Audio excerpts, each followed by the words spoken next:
i magen på det første fossilet. Compsognathus, den jakta i flokk, og den kunne visstnok nå en toppfart på hele 64 km i timen. Det her er 50% raskere enn verdens raskeste mann.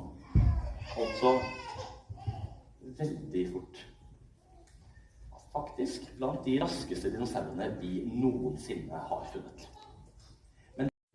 Og det har den jo, ganske tydelig. Triceratopsen hadde en type beskyttende plate på hodet, som hadde disse 3 hålene sittende på seg.